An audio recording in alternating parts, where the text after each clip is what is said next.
เพื่อการศึกษาพระพุทธศาสนาและวัฒนธรรมระบบ FM 104.5 เมกะเฮิรตซ์รายการต่อไปเป็นรายการคดีโลกคดีธรรมเป็นศาสนาสำหรับชาติเราศาสนาในสมัยนี้เป็นของที่แยกจากชาติไม่ได้เป็นความจำเป็นที่เราทั้งหลายผู้เป็นไทยจะต้องมั่นคงอยู่ในศาสนาพระพุทธซึ่งเป็นศาสนาสำหรับชาติเราพระพุทธศาสนาก็ดีหรือศาสนาใดก็ดีที่ตั้งมั่นอยู่ได้ก็ด้วยความมั่นคงของผู้เลื่อมใสตั้งใจที่จะรักษาและข้าพเจ้าพูดทั้งนี้ก็เพื่อชักชวนท่านทั้งหลายอย่างเป็นเพื่อนไทยและเพื่อนพุทธศาสนิกชนด้วยกันทั้งนั้นเพื่อความมั่นคงแห่งพระพุทธศาสนาข้าพเจ้ารู้สึกว่าได้ทำหน้าที่สมควรแก่อุปถัมภ์พระพุทธศาสนาเราจะตั้งใจรักษาศาสนาของเราด้วยชีวิตและถ้าท่านตั้งใจจะช่วยข้าพเจ้าในกิจอันใหญ่นี้แล้วก็จะเป็นที่พอใจข้าพเจ้าเป็นอันมากเพราะฉะนั้นเป็นหน้าที่ของเราทั้งหลายที่จะช่วยกันบำรุงรักษาพระพุทธศาสนาอย่าให้เสื่อมสูญไปการที่จะบำรุงพระพุทธศาสนาเราต้องรู้สึกก่อนว่าหลักของพระพุทธศาสนาคืออะไรเราจะถือว่าเราเป็นไทยด้วยกันหมดเราจะต้องรักษาความเป็นไทยของเราให้ยั่งยืนเราจะต้องรักษาพระพุทธศาสนาให้ถาวรวัฒนาการอย่างที่เป็นมาแล้วหลายชั่วโคตรของเราทั้งหลายพระบรมราโชวาทของพระบาทสมเด็จพระมงกุฎเกล้าเจ้าอยู่หัวรัชกาลที่ 6พระบรมราโชวาทก็ดีพระราชนิพนธ์ก็ดีหรือพระบรมราชโองการของพระมหากษัตริย์ถือเป็นบทบัญญัติแห่งกฎหมายทั้งหมดทั้งสิ้นการบัญญัติให้พระพุทธศาสนาเป็นศาสนาประจำชาติไทยไว้ในรัฐธรรมนูญจึงเป็นสิ่งที่ถูกต้องทั้งกฎหมายและทางโบราณราชประเพณีการบัญญัติให้พระพุทธศาสนาเป็นศาสนาประจำชาติไทยไว้ในรัฐธรรมนูญย่อมเป็นหลักค้ำประกันให้กับประชาชนคนไทยว่าตนได้ปฏิบัติตามกฎหมายอย่างแท้จริง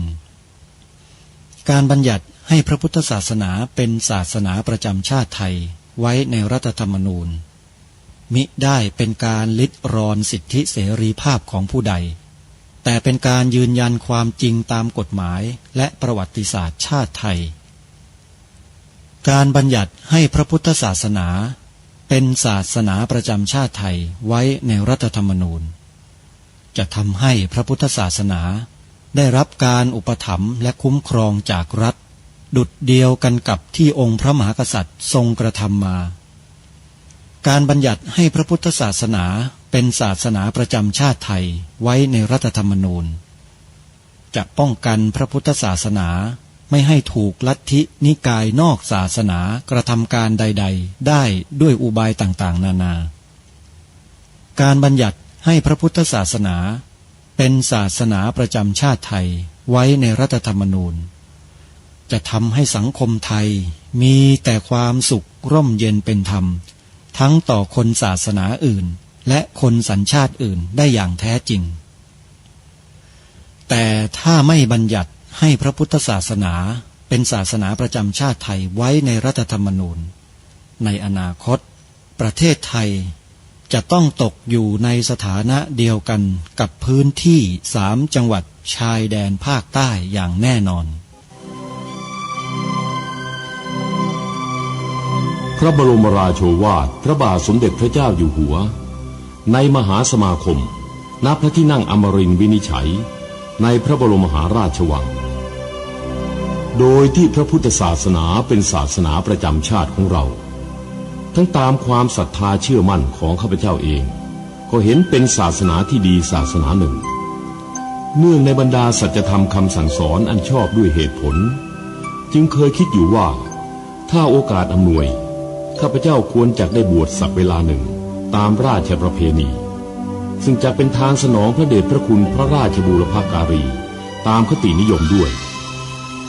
และนับตั้งแต่ข้าพเจ้าได้ครองราชย์สืบสันตติวงศ์ต่อจากสมเด็จพระเชษฐาธิราชก็ล่วงมากว่า10 ปีแล้วเห็นว่าน่าจะถึงเวลาที่ควรจะทำตามความตั้งใจไว้นั้นแล้วประการหนึ่งอันหนึ่งการที่องค์สมเด็จพระสังฆราชหายประชวรมาได้ในคราวประชวรครั้งหลังนี้ก่อให้เกิดความปีติยินดีแก่ข้าพเจ้ายิ่งนักได้มาคำนึงว่าถ้าในการอุปสมบทของข้าพเจ้าได้มีองค์สมเด็จพระสังฆราชเป็นพระอุปชาแล้วก็จะเป็นการแสดงออกซึ่งความศรัทธาเคารพในพระองค์ท่านของข้าพเจ้าได้อย่างเหมาะสมอีกประการหนึ่งจึงได้ตกลงใจวันเสาร์อาทิตย์ทางสถานี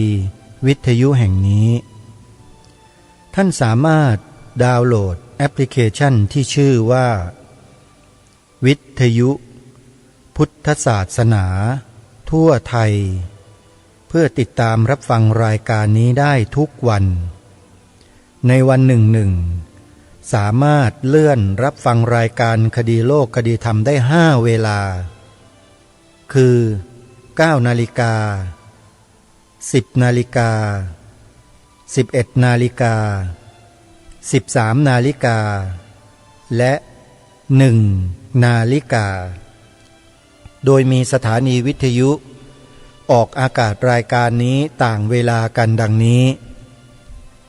เวลา9 นาฬิกาท่านสามารถรับฟังได้ที่สถานีวิทยุวัดหนองกายวัดอารามมงคลและวัดศรีอุดมวงศ์เวลา10 นาฬิกาสามารถรับฟังได้ที่วัดป่าจริยธรรมเวลา11 นาฬิกาสามารถรับฟังได้ที่วัดฝายหินเวลา13 นาฬิกาสามารถรับฟังได้ที่วัดบ้านปลาคูนและเวลา1 นาฬิกาสามารถรับฟังได้ที่วัด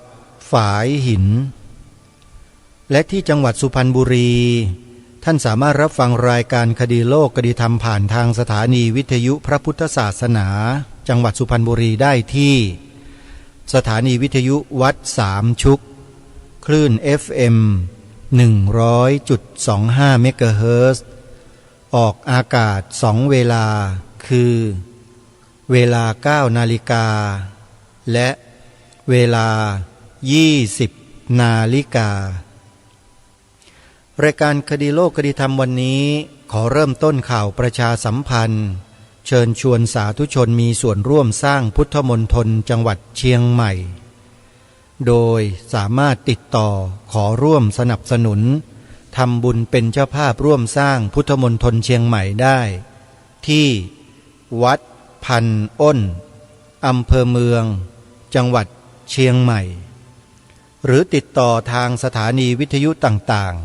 ที่ท่านได้รับฟังสปอตประชาสัมพันธ์ในแต่ละสถานีก็ได้เพื่อความสะดวกในการมีส่วนร่วมดังกล่าวและในวันที่9 มีนาคมที่จะถึงนี้มีกิจกรรมงานครบรอบ18 ปีสถานีวิทยุวัดป่าจริยธรรมสถานีวิทยุพระพุทธศาสนาแห่งชาติประจำจังหวัดเลยคลื่น FM 96.50 เมกะเฮิรตซ์จัดขึ้นณวัดป่าจริยธรรมตำบลนาดอกคำอำเภอนาด้วงจังหวัดเลยขอเรียนเชิญเจริญพรญาติโยมสาธุชนร่วมทำบุญสนับสนุนงานเผยแผ่ธรรมกับทางวัดติดต่อสอบถามรายละเอียดที่หมายเลขโทรศัพท์083-327-5700และในเดือนเมษายนมีงานหล่อพระพุทธจริยธรรมเป็นพระประธานประจำมหาอุโบสถของวัดป่าจริยธรรมด้วยโดยกำหนดวันเททองหล่อพระวันที่14 เมษายนสอบถามที่หมายเลขโทรศัพท์ดังกล่าวได้เลยอุโบสถทรงเจดีย์พุทธคยาจำลองกำลังรอศรัทธาสาธุชนมีส่วนเป็นเจ้าภาพในการจัดสร้าง มีโอกาสครั้งเดียวเมื่อเสร็จแล้วท่านจะไม่มีโอกาสเป็นเจ้าภาพในการจัดสร้างตลอดกาลท่านใดสนใจจะร่วมสร้างอุโบสถทรงเจดีย์พุทธคยาของวัดหนองกายตำบลสันป่ายางอำเภอแม่แตงจังหวัดเชียงใหม่ให้สอบถามรายละเอียดไปได้ที่หมายเลขโทรศัพท์081-765-6469หรือ083-789-3642หรือจะทำบุญในบุญสาธารณะต่างๆของทางวัดก็สามารถร่วมบุญได้มีมากมายไม่ว่าจะเป็นในส่วนของโรงพยาบาลในส่วนของช่วยเหลือคนยากจนในส่วนของพระภิกษุสงฆ์ที่ท่านมาชำระศีลในงานปริวาสของทางวัดที่จัดขึ้นตลอดทั้งปีหรือกิจกรรมอื่นใดก็สอบถามรายละเอียดไปได้และสามารถเข้าไปเยี่ยมชมดูรายละเอียดทางเว็บไซต์ของวัดหนองกาย .com ได้เช่นกันสำหรับของวัดป่าจริยธรรมก็สามารถเข้าไปได้ที่วัดป่า .net อนุโมทนาบุญทุกท่านวัดอารามมงคลตำบลยางตลาดอำเภอยางตลาดจังหวัดกาฬสินธุ์จัดงานทำบุญกุ้มข้าวบุญประเพณีบุญผ้าป่ามหาชาติสามัคคีเพื่อการศึกษาของพระสงฆ์สามเณรของวัดอารามมงคลจะจัดให้มีขึ้นในวันที่9และ10มีนาคมนี้ณวัดอารามมงคลตำบลยางตลาดอำเภอยางตลาดจังหวัดกาฬสินธุ์โทรศัพท์สอบถามรายละเอียดร่วมบุญได้ที่หมายเลข084-034-4606หรือ094-281-3500วัดบ้านปลาคูนตำบลท่าหาดยาวอำเภอโพนทรายจังหวัด101ขอเรียนเชิญเจริญพรศรัทธาสาธุชนร่วมสนับสนุนทำบุญงานเผยแผ่ธรรมกับทางวัดโดยผ่านสถานีวิทยุธรรมะของวัดบ้านปลาคูนคลื่น FM 104.50 เมกะเฮิรตซ์ติดต่อสอบถามรายละเอียดร่วมทำบุญกับทางวัดได้ที่หมายเลขโทรศัพท์081-183-9690สวนป่าสามัคคีธรรมอำเภอจอมพระจังหวัดสุรินทร์ยินดีขอเรียนเชิญเจริญพรญาติโยมสาธุชนทุกท่านมีส่วนร่วมสนับสนุนทำบุญเตรียมสถานที่เพื่อจัดกิจกรรมเปิดป่าฟังธรรมในเดือนธันวาคมศกนี้โดยการเป็นเจ้าภาพสร้างห้องน้ำจำนวน10ห้องเป็นเบื้องต้นท่านใดสนใจจะร่วมบุญสามารถโอนปัจจัยทำบุญได้ที่ธนาคารไทยพาณิชย์สาขาบางลำพูเลขบัญชี114-214-9897หรือโอนทางพร้อมเพย์ที่หมายเลขโทรศัพท์094-662-6935ขออนุโมทนาสาธุนี่ก็เป็นข่าวประชาสัมพันธ์แจ้งให้กับสาธุชนทุกท่านได้ทราบถึงกิจกรรมที่ทางวัดวาอารามต่างๆได้ร่วมกันจัดร่วมกันทำให้มีขึ้นซึ่งเป็นเครือข่ายสายงานเผยแผ่ธรรมของพวกเราท่านทั้งหลายที่มีส่วนมีโอกาสได้สิ่งดีๆจากครูบาอาจารย์เหล่านี้และมีอีกข่าวหนึ่งซึ่งเกี่ยวเนื่องกับอาตมาภาพในฐานะที่เป็นนักศึกษาที่กำลังทำการศึกษาเล่าเรียนอยู่ในสถาบันแห่งหนึ่งก็จะเชิญชวนญาติโยมมีส่วนร่วมกันในวันอาทิตย์ที่จะถึงนี้คืออาทิตย์ที่3 มีนาคมอาตมาภาพเป็นคณะกรรมการในการจัดงานทอดผ้าป่าเพื่อเยาวชนผ้าป่าเพื่อเยาวชนเป็นผ้าป่าที่จัดทำขึ้นเพื่อหาทุน ในการจัดอบรมเยาวชนในจังหวัดต่างๆทั่วราชอาณาจักรโดยสถาบันการสร้างชาติสถาบันการสร้างชาตินั้นเป็นสถาบันที่จัดตั้งขึ้นมาเพื่อให้ความรู้แก่ผู้คนโดยทั่วไปที่มีความเชื่อมั่นว่าตนเองมีความดีมีความเก่งมีความกล้าได้เข้ามาร่วมพัฒนาองค์ความรู้ของตนซึ่งไม่มีในรั้วมหาวิทยาลัยสถาบันแห่งนี้เป็นสถาบันที่มีนักวิชาการที่ศึกษาเล่าเรียนจบมาจากต่างประเทศเป็นจำนวนมากแต่นำสิ่งที่เป็นสาระเป็นประโยชน์ในทางคุณธรรมทางศีลธรรมทางจริยธรรมมาบูรณาการให้กับระบบการศึกษาเรียนรู้โดยเน้นความดีความเก่งความกล้าของนักศึกษาสร้างสิ่งเหล่านี้ขึ้นมาและก็จะปลูกฝังแนวความคิดของคนดีคนเก่งคนกล้านี้ให้กับเยาวชนโดยทั่วไปด้วยวันที่3 มีนาคมนี้จะมีการจัดทอดพระป่าหาทุนเพื่อเยาวชนสร้างชาติที่วัดบางด้วนนอกตำบลบางด้วนอำเภอเมืองจังหวัดสมุทรปราการวัดบางด้วนนอกนั้นอยู่ใกล้ๆกับช้าง3 เสียนโยมไปทางนั้นเลยนะฮะเซิร์ชเข้าไปในทางแผนที่อิเล็กทรอนิกส์หรือ Google Map แล้วพิมพ์คำว่าวัดบางด้วนนอกแล้วก็ไปตามแผนที่นั้นได้เลยนะฮะแผนที่ก็จะพาไปหรือถ้าจะไปง่ายๆก็คือหลังจากที่ญาติโยมมาถึงแยกบางนาแล้วเนี่ยถ้ามาทางสุขุมวิท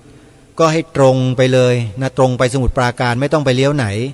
ขาไปเนี่ยจะอยู่ทางขวามือโยมต้องไปยูเทิร์นกลับนิดนึงแล้วก็เข้าไปสำหรับญาติโยมที่มาจากทางด่วนเข้ามาจากออกมาจากกรุงเทพมหานครเพื่อจะออกไปทางบางนาตราดเนี่ยพอถึงแยกบางนาตราดก็ต้องขึ้นทางยกระดับไปสมุทรปราการนะโยมอย่าไปชลบุรีนะมันจะเลยไปให้ไปสมุทรปราการนะให้เบี่ยงซ้ายออกไปแล้วขึ้นทางยกระดับข้ามแยกไปสมุทรปราการแล้วก็จะผ่านไปเส้นทางเดียวกันที่ได้กล่าวเมื่อสักครู่นี้นะใครที่จะเดินทางไปร่วมงานก็ขอเชิญได้วันพรุ่งนี้นะโยมงานวันพรุ่งนี้3 มีนาคมผ้าป่าเพื่อเยาวชนสร้างชาติ3 มีนาคมที่วัดบางด้วนนอกเอาล่ะญาติโยมสาธุชนวันนี้รายการคดีโลกคดีธรรมก็จะได้มาเก็บตกเรื่องของวันมาฆบูชาที่ค้างเอาไว้โดยเฉพาะข้อระเบียบที่สำนักนายกรัฐมนตรีได้ออกมาและกระทรวงทบวงกรมต่างๆโดยเฉพาะกระทรวงศึกษาธิการนั้นก็รับลูกจากสำนักนายกรัฐมนตรีออกมาทำเป็นระเบียบของกระทรวงศึกษาธิการขึ้นเป็นระเบียบที่ว่าด้วยการชักธงในสถานศึกษาฉบับที่3ปีพระพุทธศักราช2563ที่หยิบยกระเบียบของกระทรวงศึกษาธิการขึ้นมาเนี่ยก็เพื่อจะบอกกับโรงเรียนต่างๆทั่วราชอาณาจักรให้ทราบถึงระเบียบในข้อนี้ว่าเมื่อถึงวันมาฆบูชาวันวิสาขาบูชาวันอาสาฬหบูชาและวันเข้าพรรษาซึ่งเป็นวันสำคัญทางพระพุทธศาสนาทั้ง4 วันที่สำนักนายกรัฐมนตรีได้ประกาศไว้ในราชกิจจานุเบกษาว่าเป็นวันสำคัญของชาติให้ประดับธงชาติในวันสำคัญดังกล่าวมาให้กับท่านสาธุชนได้ศึกษาเรียนรู้ทำความเข้าใจด้วยกันตลอดจนถึงสถาบันการศึกษาต่างๆในทุกระดับชั้นว่านี่คือสิ่งที่ทางรัฐบาลได้ประกาศอย่างเป็นทางการมีมาในราชกิจจานุเบกษาเป็นที่เรียบร้อยแล้วเพราะฉะนั้นโรงเรียนหรือสถาบันการศึกษาต่างๆจะต้องปฏิบัติตามระเบียบดังกล่าวนี้ด้วยถ้าหากว่าไม่ปฏิบัติก็ถือว่าสถาบันการศึกษานั้นบกพร่องต่อหน้าที่ของตนเอง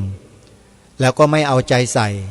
ต่อระเบียบแบบแผนประเพณีของชาติไทยของเราจึงได้นำระเบียบของกระทรวงศึกษาธิการว่าด้วยการชักธงชาติในสถานศึกษาฉบับที่3พศ2563เนี่ยมานำเสนอต่อท่านผู้ฟังในวันนี้กันระเบียบกระทรวงศึกษาธิการดังกล่าวนี้มีประกาศเป็นราชกิจจานุเบกษาอยู่หน้า23เล่ม138ตอนพิเศษ 2. งองูลงวันที่4 มกราคม 2564 นี้เองญาติโยมเมื่อไม่กี่ปีมานี้เองนะฮะโดยความนั้นมีปรากฏดังนี้ว่าระเบียบกระทรวงศึกษาธิการว่าด้วยการชักธงชาติในสถานศึกษาในวงเล็บฉบับที่3วงเล็บปิดปีพระพุทธศักราช 2563 เวลาโยมอ่านพอพานจุดสอศาลาจุดที่เป็นพศย่อๆนี่นะโยมขอร้องนะบอกลูกหลานสอนเยาวชนเราด้วยว่าอ่านให้เต็มคำเต็มอ่านว่าพระพุทธศักราชอ่านให้เต็มนะโยมมีคำว่าพระอยู่ด้วยนะอาตมาภาพเนี่ยกลัวพวกเราจะลืมก็จะย้ำคำนี้อยู่ตลอดนะฮะมาดูเนื้อความที่เขาเขียนเอาไว้ในระเบียบว่าโดยที่เป็นการสมควรแก้ไขเพิ่มเติมระเบียบกระทรวงศึกษาธิการว่าด้วยการชักธงชาติในสถานศึกษาพระพุทธศักราช 2547 ซึ่งแก้ไขเพิ่มเติมโดยระเบียบกระทรวงศึกษาธิการว่าด้วยการชักธงชาติในสถานศึกษาในวงเล็บฉบับที่2วงเล็บปิดพระพุทธศักราช 2561 ในส่วนของการชักและประดับธงชาติณสถานศึกษา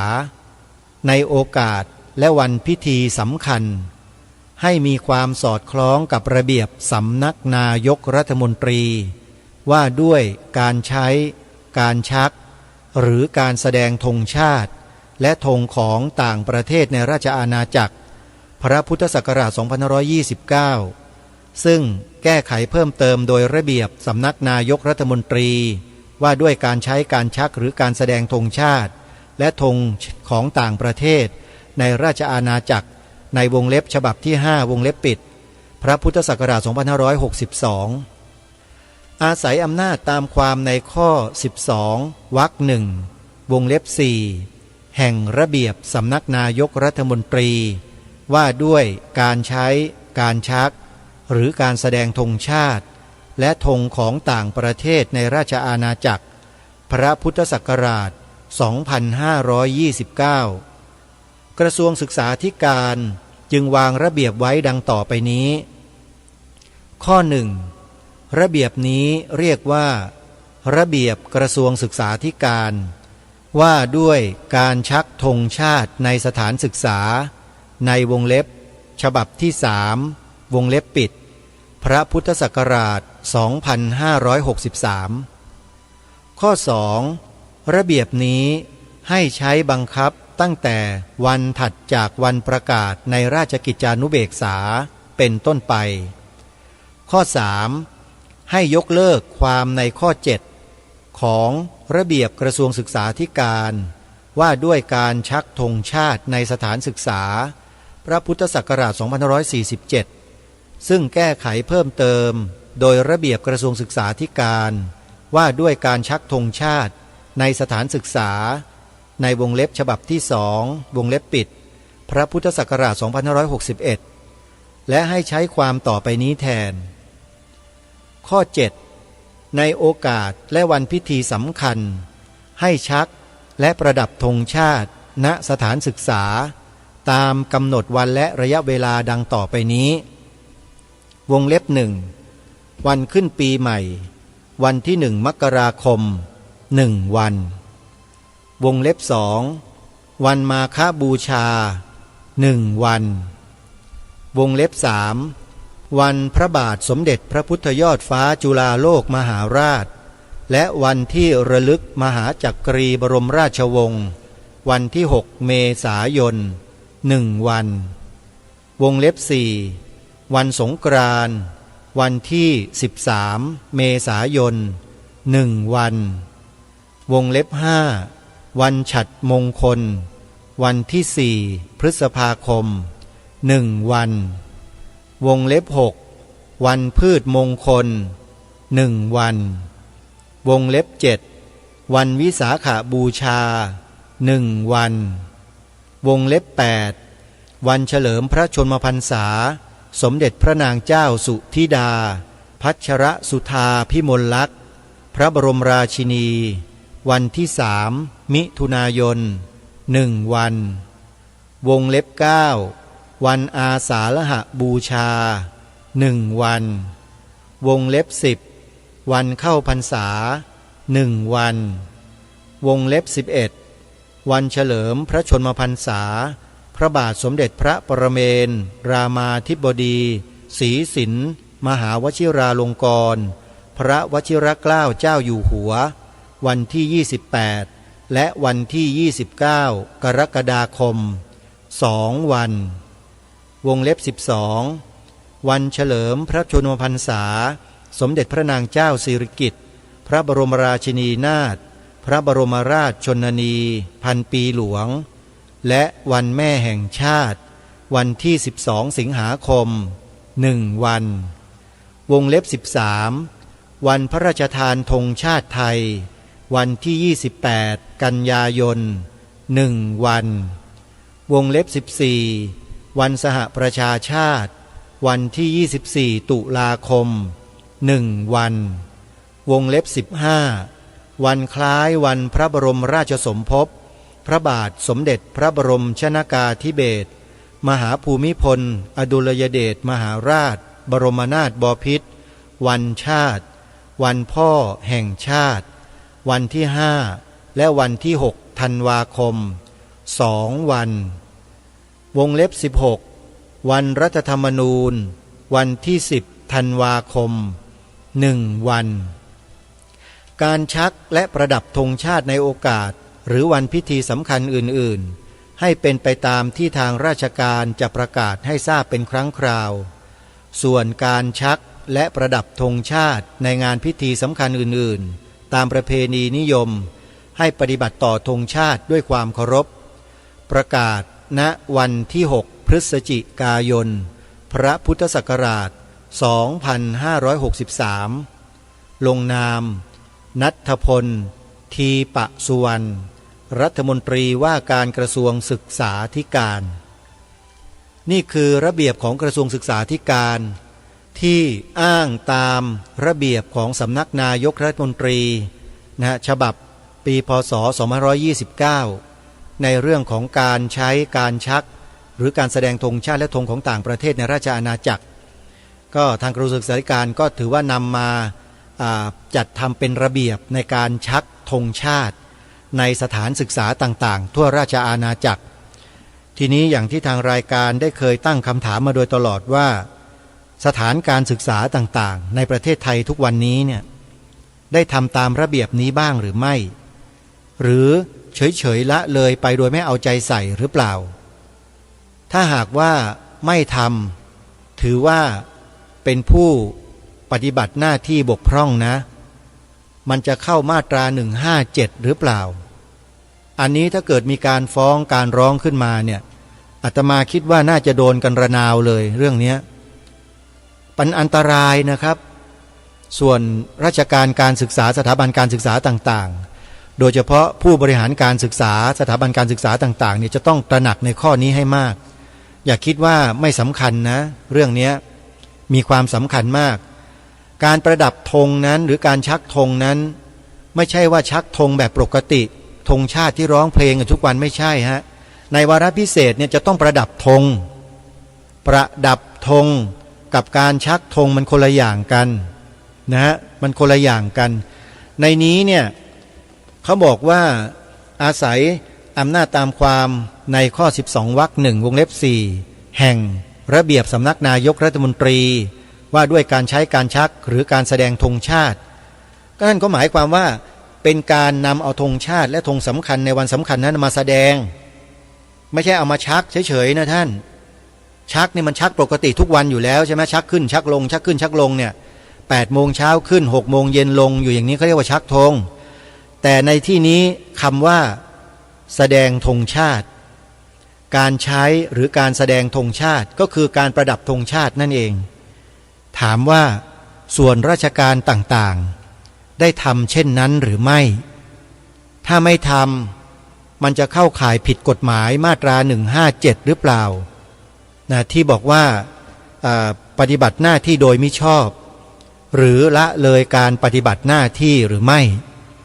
นะอันนี้ต้องฝากผู้รู้ด้วยนะเป็นสิ่งที่น่ากลัวนะผู้นำส่วนราชการต่างๆผู้นำสถาบันการศึกษาต่างๆถ้าหากไม่ใส่ใจในเรื่องดังกล่าวนี้เนี่ยประชาชนอาจจะทำเรื่องขึ้นมาฟ้องร้องท่านได้นะ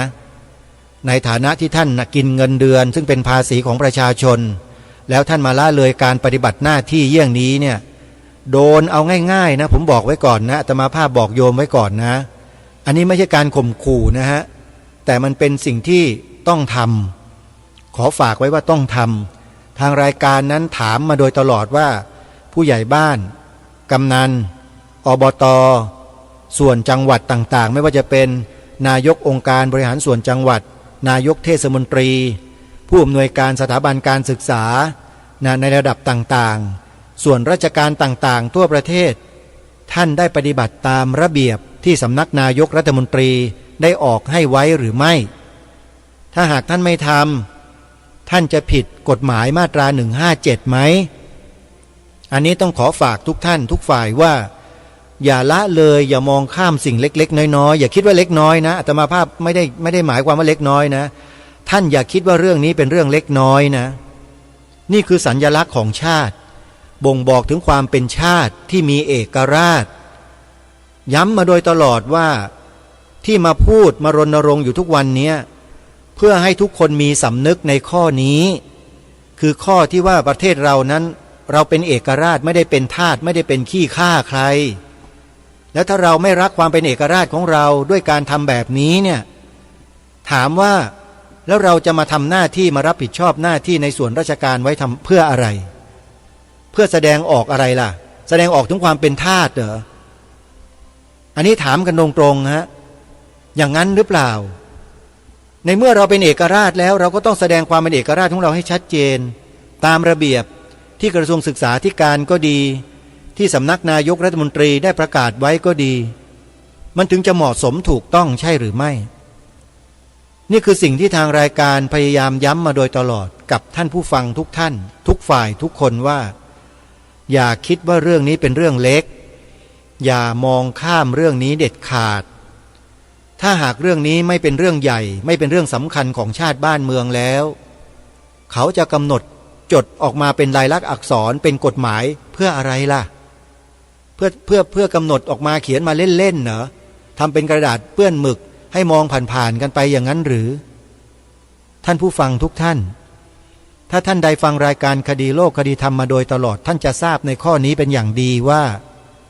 มันมีแนวความคิดมีกระบวนการจัดตั้งเพื่อทำลายความเป็นเอกราชของชาติไทยของเราอยู่เนืองๆทำเนืองๆด้วยแล้วก็ทำมาโดยตลอดแต่เราจะทราบถึงไส้สนกลในของการกระทำเหล่านี้หรือไม่ทางรายการและครูบาอาจารย์ของเราที่ออกไปเคลื่อนไหวต่อสู้กันในยุคแรกๆที่ออกไปหน้าสภาที่ออกไปทำเนียบรัฐบาลกันเนี่ยแล้วก็โดนพวกญาติโยมด่ากันขลมในสมัยนั้นน่ะพวกเราเนี่ยรู้ดีพวกเราเนี่ยเข้าใจดีว่าเกิดอะไรขึ้นกับชาติบ้านเมืองของเราจึงออกไปดำเนินการออกไปทำอะไรในลักษณะเช่นนั้นเพื่อหวังจะปลุกให้พี่น้องคนไทยเราตื่นรู้แต่ปรากฏว่านอกจากไม่ตื่นแล้วยังหลับกันต่ออีกแถมก่อนจะหลับก็ตะโกนด่าพวกอาตมาอีกด้วยแล้วก็หลับต่อนี่คนจึงให้ฉายาคนพวกนี้ว่าไงรู้ไหมฮะพวกโลกสวยเขาใช้คำภาษาพูดดีนะโลกสวยมองอะไรสวยงามไปหมดไอเราอุตส่าห์ไปออกไปประกาศไปบอกไปกระตุ้นไปเตือนนะบอกว่ามีภัยคุกคามพระพุทธศาสนาของเรานะมีภัยจริงๆนะศาสนาพุทธในประเทศไทยเราเนี่ยถ้าเป็นภัยของพระพุทธศาสนาแล้วก็เท่ากับว่าเป็นภัยของประเทศไทยเราด้วยคำนี้ท่านเจ้าประคุณสมเด็จพระพุทธโฆษาจารย์ปอ.ประยุตโตท่านได้พูดไว้ในธรรมบรรยายของท่านในคลิป YouTube โยมไปเปิดฟังดูได้เลยคลิปที่ชื่อว่าภัยคุกคามพระพุทธศาสนาแห่งประเทศไทยภัยคุกคามพระพุทธศาสนาแห่งประเทศไทยทางรายการได้นำเสียงของท่านเจ้าประคุณสมเด็จ มาเปิดให้ญาติโยมได้ฟังในรายการไปแล้วใครลงไปฟังเปิดย้อนหลังดูก็ได้เมื่อเดือนที่แล้วนี่เองโยมเดือนกุมภาพันธ์นี่แหละลองไปเปิดฟังดูนะใน YouTube นะโยมเปิดฟังใน YouTube เข้าไป YouTube แล้วพิมพ์คำว่าคดีโลกคดีธรรมแล้วโยมก็เข้าไปแตะที่ช่องของ YouTube ที่เขาเผยแพร่นี่แหละมันจะมีช่องอยู่ข้างล่างตรงซ้ายมือจะมีรูปสัญลักษณ์กลมๆอยู่นั่นเนี่ยโยมเอาเมาส์เนี่ยเข้าไปแตะตรงนั้นแล้วช่องก็จะปรากฏขึ้นมาพอช่องปรากฏขึ้นมาโยมก็ไปแตะที่คำว่าวิดีโอนะแตะคำว่าวิดีโอนะถ้าเป็นธรรมะเพื่อใจนะช่องธรรมะเพื่อใจเนี่ยแตะที่วิดีโอแต่ถ้าเป็นวัดฝายหินเป็นช่อง YouTube ของวัดฝายหินนะโยมแตะที่คำว่าไลฟ์สดนะแตะคำว่าไลฟ์สดมันจะมีแถบสถานะให้เราเลือกที่จะกดเมาส์เข้าไปนะมีหน้าแรกมีวิดีโอมีถ่ายทอดสดถ่ายทอดสดนี่แหละนะโยมก็กดเข้าไปก็จะเจอคลิปของรายการคดีโลกคดีธรรมอยู่ในนั้นโยมก็ย้อนฟังเอาแต่ละวันโยมก็ดูแล้วกันว่าวันไหนยังไงที่อาตมาภาพได้ทำการเผยแพร่ทำการพูดไว้ในรายการเกี่ยวกับเรื่องราวต่างๆก็ไปฟังย้อนหลังกันได้เลยกราบขอบคุณครับท่านอาจารย์พระครูสมุวิสุวัตรวรกิจโจเจ้าอาวาสวัดฝายหินครับที่ท่านมุ่งมั่นมีความตั้งใจมีความขยันขันแข็งช่วยเผยแพร่รายการคดีโลกคดีธรรมผ่านช่อง YouTube ของท่านด้วยกราบขอบพระคุณอย่างสูงครับแล้วก็อนุโมทนาบุญขอบคุณเจ้าของช่องธรรมะเพื่อใจไม่ทราบเหมือนกันว่าเป็นใครนะฮะแต่รู้ว่าเป็นคนภาคเหนือแน่นอนที่ทำคลิปนี้นะออกเผยแพร่ในช่องของตนเองโดยเฉพาะรายการคดีโลกคดีธรรมทำหน้าจอซะสวยเชียวนะขออนุโมทนาบุญด้วยนะญาติโยมมี2ช่องแล้วนะที่นำรายการคดีโลกคดีธรรมไปเผยแพร่ญาติโยมจะดูช่องไหนก็เลือกเอาตามสะดวกโยมช่องแรกคือวัดฝายหินโยมฟังทั้งเพลงฟังทั้งการพูดมีสมบูรณ์เลยแต่ถ้าจะฟังการพูดล้วนๆโยมก็มาฟังที่ช่องธรรมะเพื่อใจนะโยมก็จะเจอรายการคดีโลกคดีธรรมอยู่ในนั้นแล้วก็ครูบาอาจารย์ในภาคเหนือก็มีคลิปของท่านอยู่อาตมาภาพไม่ทราบว่าใครเป็นคนตัดต่อใครเป็นคนทำไว้ต้องอนุโมทนาบุญอย่างยิ่งโยมช่วยกันเผยแพร่นะโยมนะกดแชร์แล้วก็คัดลอกลิงก์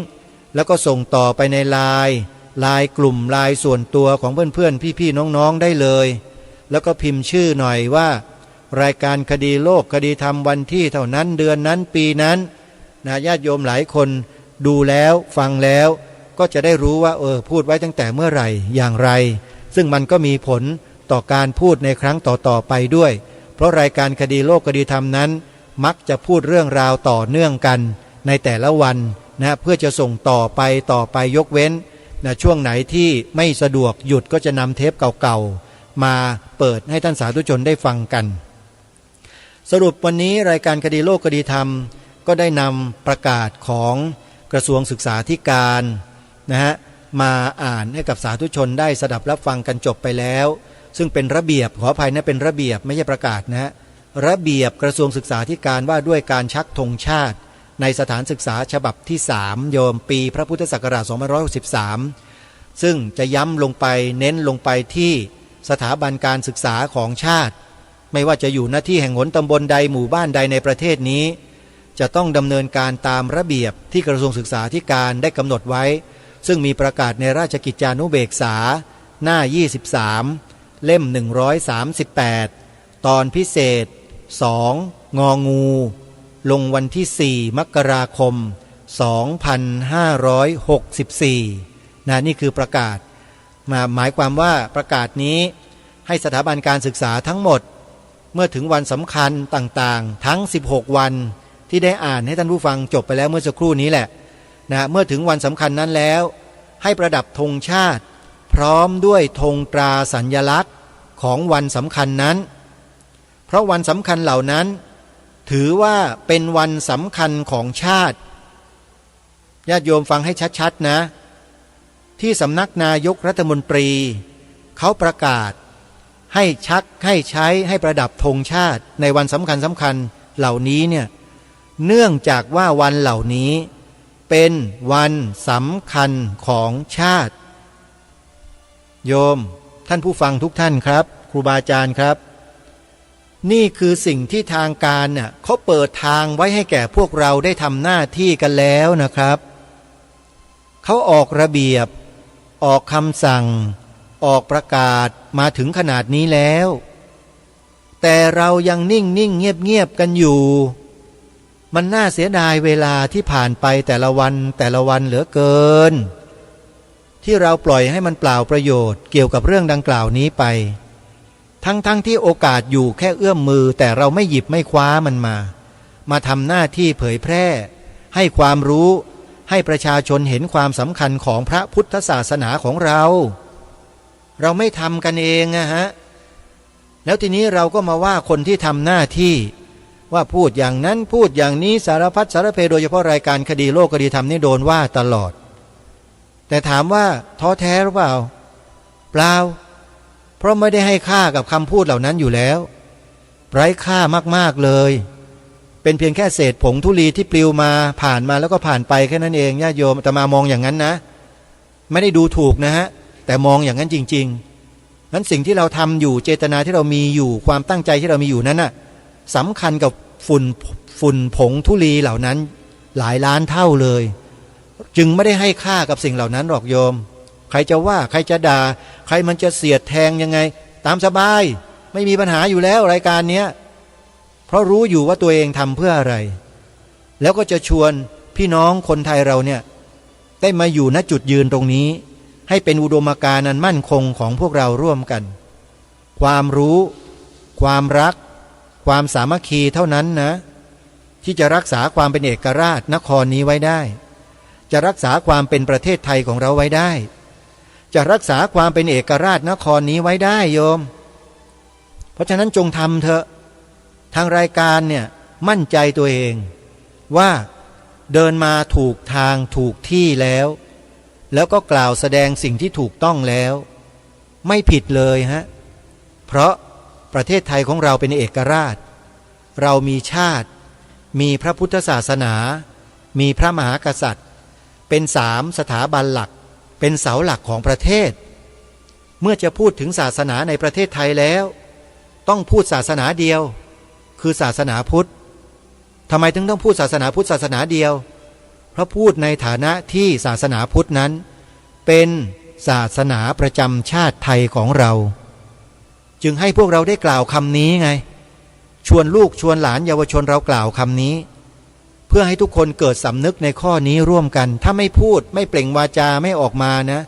มันหายนะท่านนะหลวงพ่อวัดพันอ้นครับ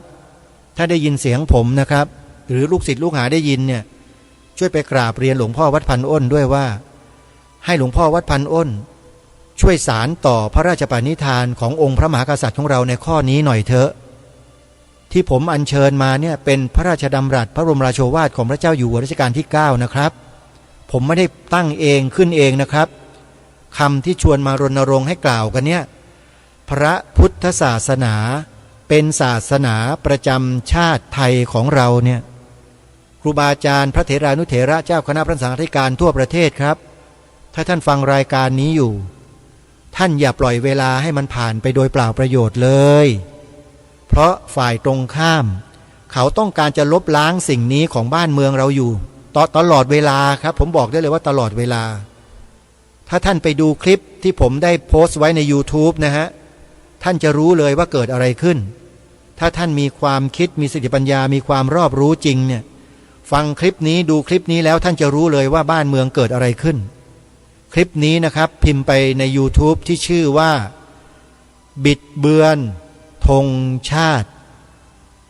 พิมพ์แค่4 พยางค์ฮะบิดเบือนธงชาติแล้วท่านก็เข้าไปดูคลิปนี้เลยผมได้ให้สัมภาษณ์ผู้อำนวยการพิพิธภัณฑ์ธงชาติไทยเอาไว้เมื่อปีพระพุทธศักราช 2558 เมื่อ9 ปีที่ผ่านมานี้เองเรื่องราวยังเกิดมาใหม่ๆสดๆร้อนๆเลยครับไปฟังแล้วท่านจะเข้าใจในสิ่งที่ทางรายการคดีโลกคดีธรรมนำเสนอมาโดยตลอดท่านจะเข้าใจเลยอย่าลืมนะโยมก็ได้นะโยมก็ไปฟังด้วยนะฟังแล้วก็แชร์ต่อกันไปเยอะๆโยมแชร์ให้พี่น้องคนไทย แชร์ให้พี่น้องชาวพุทธของเราที่ยังไม่เข้าใจที่ยังไม่รู้ข้อมูลเนี่ยได้รู้สิ่งนี้ร่วมกันนะคลิปวิดีโอที่มีชื่อว่าบิดเบือนธงชาติวันนี้เวลาของรายการหมดท่านผู้ฟังต้องขอสมมติยุติไว้ที่เพียงเท่านี้พบกับรายการได้ใหม่ในวันต่อไปขอความสุขความสวัสดีในธรรมแห่งองค์สมเด็จพระบรมศาสดาสัมมาสัมพุทธเจ้าจงปรากฏเกิดมีขึ้นในจิตใจของท่านผู้ฟังทุกท่านทุกคนเทินขอเจริญพร